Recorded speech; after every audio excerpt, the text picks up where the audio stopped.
We have a really awesome passage ahead of us here in Matthew 15.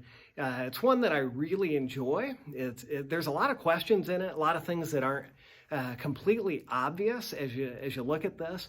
But even with the questions, even with the things that we can't know absolutely for sure, it's a really fun passage. And to see the dynamic between Jesus and this Canaanite woman, and what is Jesus doing with this? It's kind of hard for us to tell. But Matthew 15, starting in verse 21, we're going to dive in and see what we can figure out. And Jesus went away from there and withdrew to the district of Tyre and Sidon. And behold, a Canaanite woman from that region came out and was crying, "Have mercy on me, O Lord, Son of David." Now, just right there are a few things that we want to notice. First off, Jesus had withdrawn from Jewish territory. He had left the area, trying to get an area to rest in with his disciples, get away from the Jewish crowds. I think also Jesus definitely wanted to, follow the Father's timing as far as, his death and the sacrifice that he was going to make. And it wasn't that time yet. And it was kind of time for him to step away and kind of step away from the heat a little bit and rest with the disciples. He goes to the area of Tyre and Sidon to do that, which is northwest of Israel, gets out of the Jewish area. But when he does that, a Canaanite woman comes out to him. And interesting that she's called a Canaanite woman there. I think Mark's passage uses a Syro-Phoenician woman, which was a more common language for the day.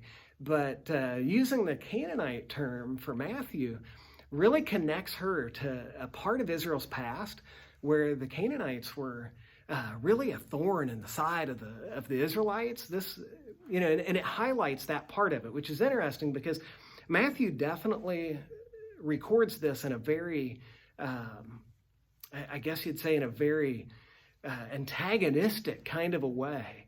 And it's fascinating to look at. She says, "Have mercy on me, O Lord, Son of David." And you wonder there, how much did she understand? Son of David as a messianic kind of title, and did she recognize that or not?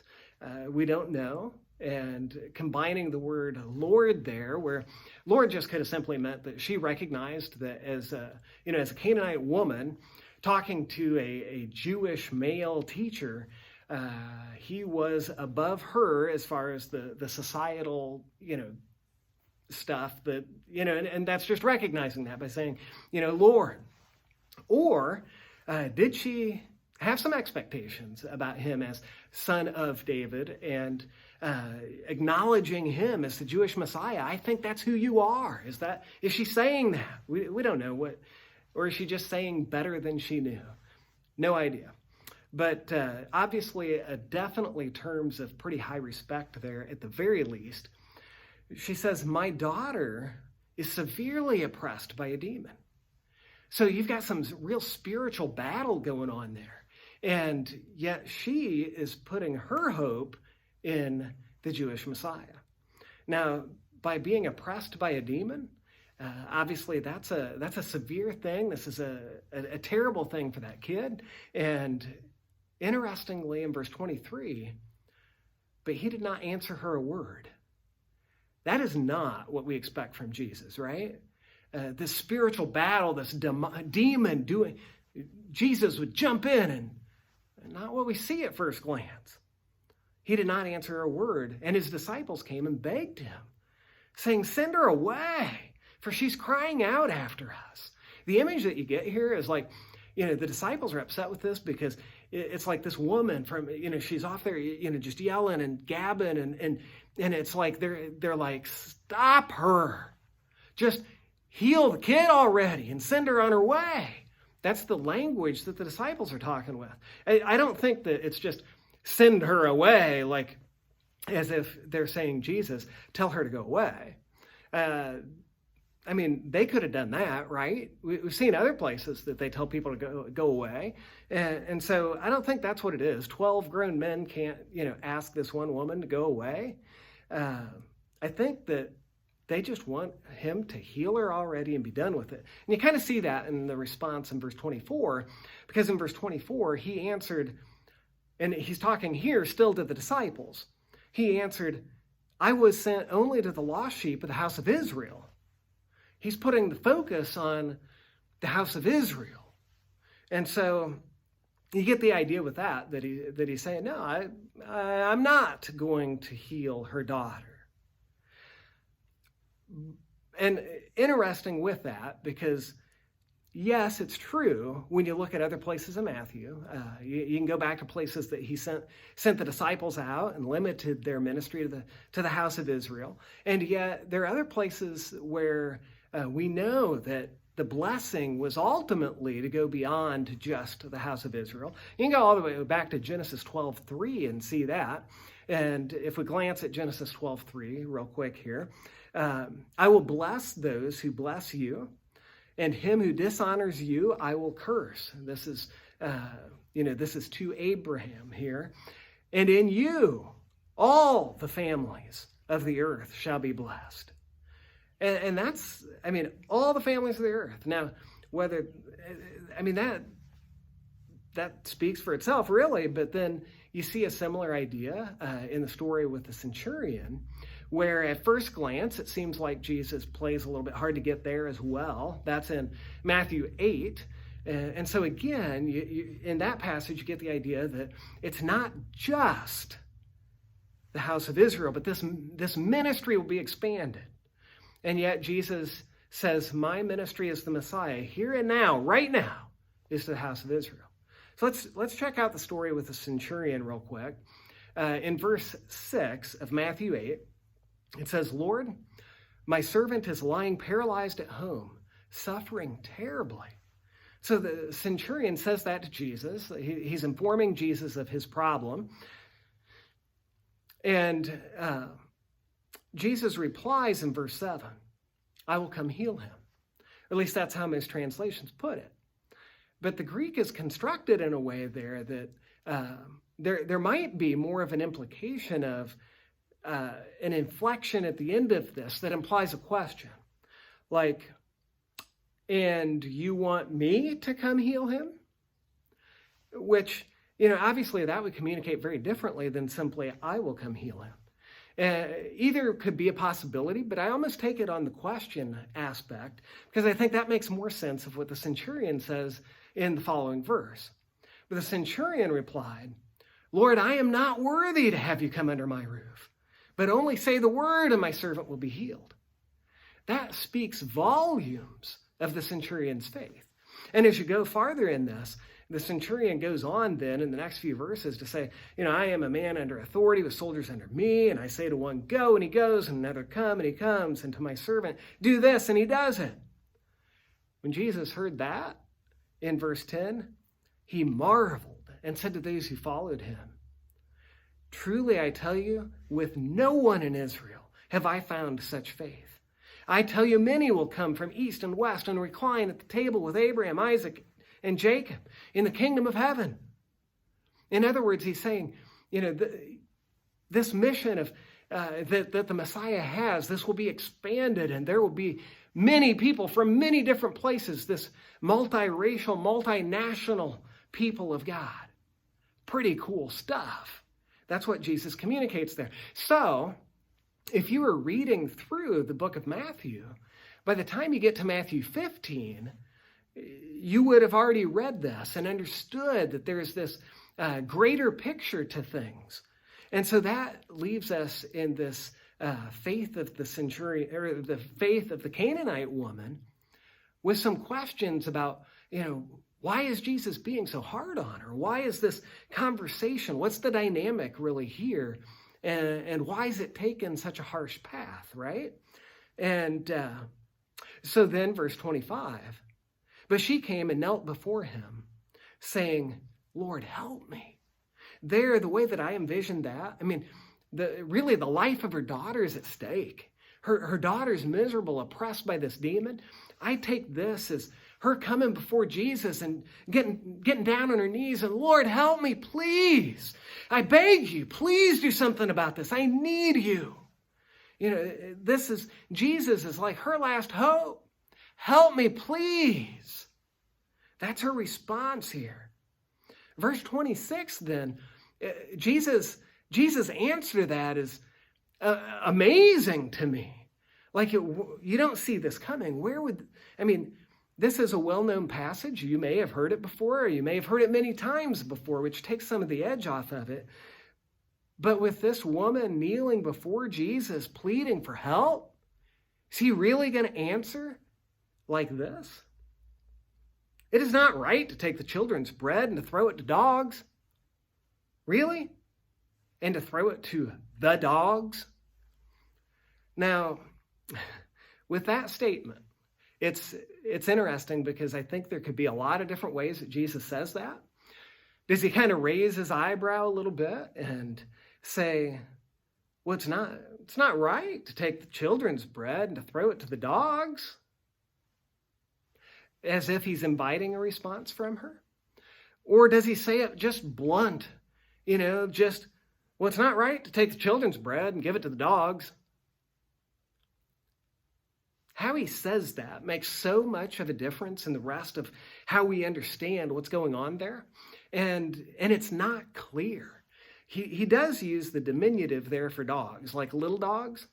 And that's kind of interesting because, it invites at least the potential of the idea of how in, a non-Jewish, maybe more Hellenistic type of household, you would have little dogs as pets that would be under the table looking for scraps and things like that.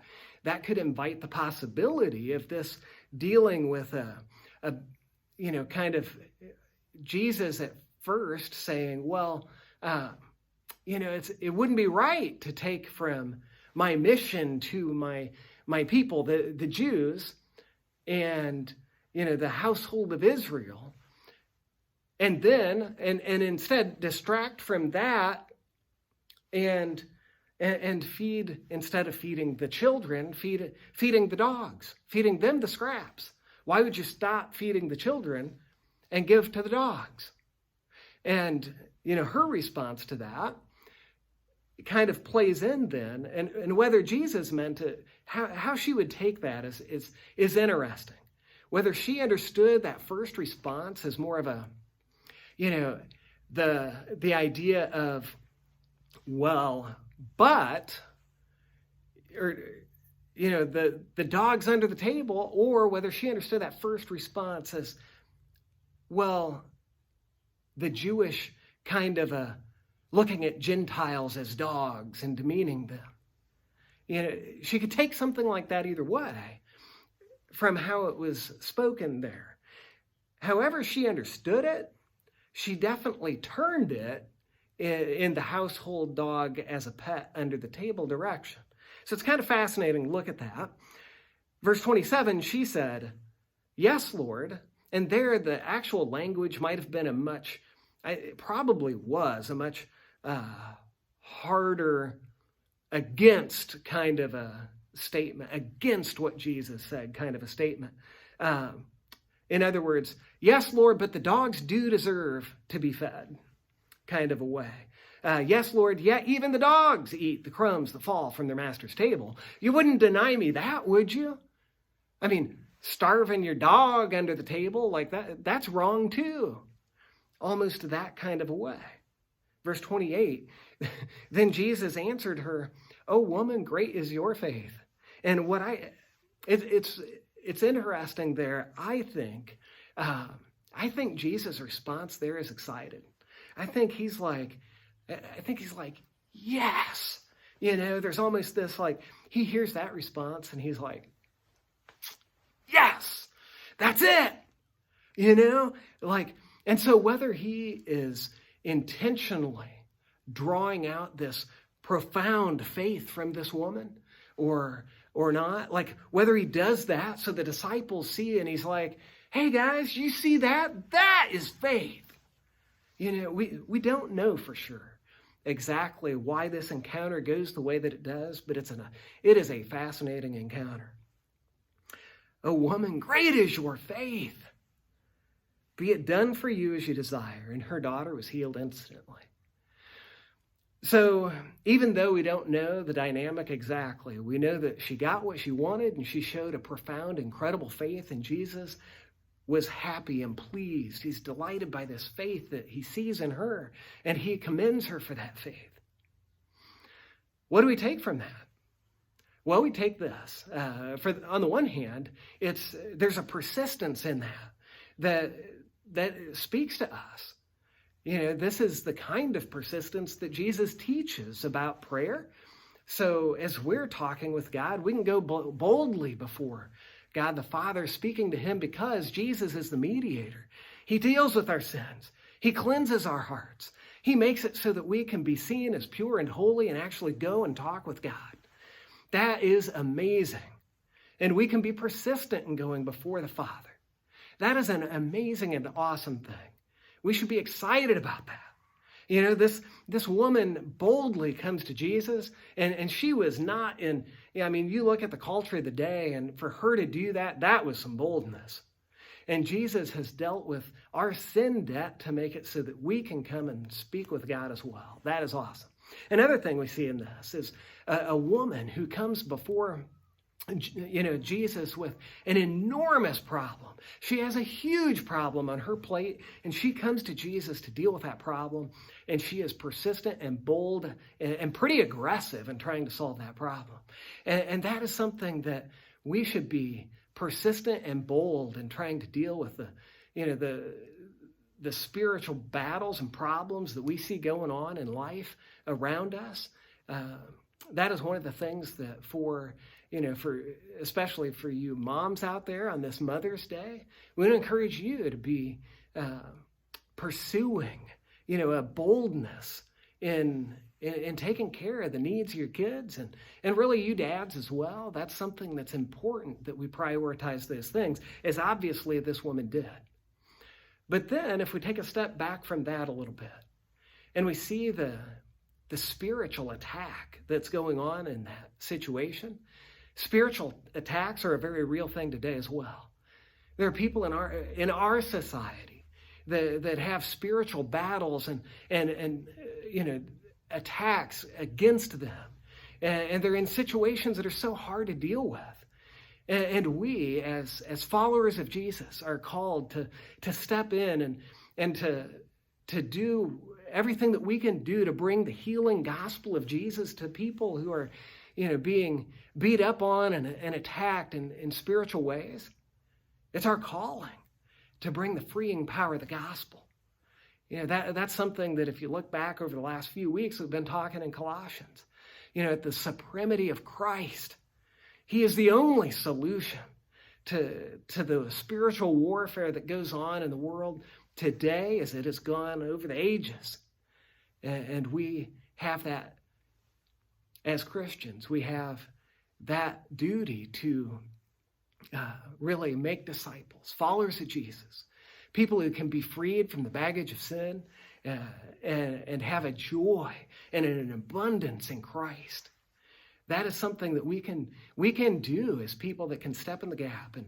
And as we started the service talking about, there being women out there who see, kids that need mentored and loved on and taught, and younger women who need taught. But guys, it's the same way for us. There are things like that we can do as well. And so bring the freeing power of the gospel to people. That's another thing that is important that we see through a text like this.